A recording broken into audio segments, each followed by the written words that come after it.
Попијалокот Prime, хит меѓу основците и средношколците и екстремно лутиот чипс Такис. Популарноста веројатно не би била толку голема ако не се земе предвид главниот проблем кој се јавува и кај овој производ, а тоа е што за една кесичка чипс кај нас плаќаат околу 350 динари, иако според податоците кои може да се најдат на социјалните мрежи, во некои од земјите се продава и по драстично пониска цена.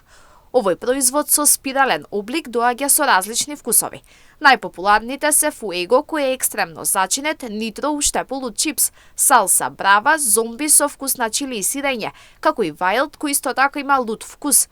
Fuego и Nitro важат за екстремно зачинети, често се појавуваат во разни предизвици на социјалните мрежи, како што се Такис предизвик или Такис рулет, кои се особено популарни поради тоа што ги креираат личности познати на социјалните мрежи. Што е тоа што толку ги привлекува децата кај овој производ? Децата, како и сите други луѓе, се социјални суштества кои што сакаат да припаѓаат во својата група и целата причина зашто тие им се привлечни ваквите производи е бидејќи сакаат да припаѓаат со своите врсници, да се сврзат и на некој начин да им се одобри тој социјален статус помеѓу нивните врсници. Родителите се во шок од цената на производот, посочувајќи дека е само обичен зачинет чипс. Реакциите со овој производ на социјалните мрежи, но и меѓу граѓаните се почести. Скапо е него што е за овие примена тук. Скапо е, како не е скапо? Не сме земале до сега и дали ќе земе. Родителите речиси да не можат да избегнат да им удоволат на своите деца, но многумина се децидни во тоа дека нема да им го возможат овој производ.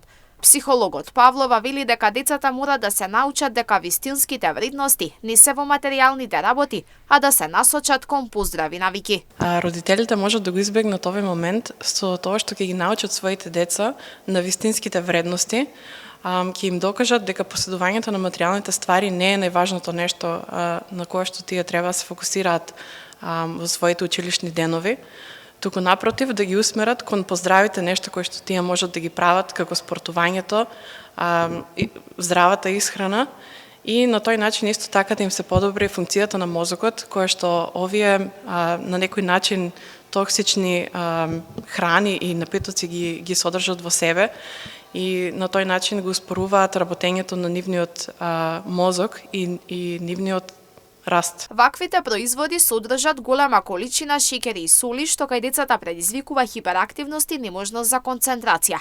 Не е потврдено дека производот може да предизвика некои сериозни проблеми, но лекарите советуваат дека мора да се внимава на количината, зашто претераната консумација може да предизвика желудочни проблеми.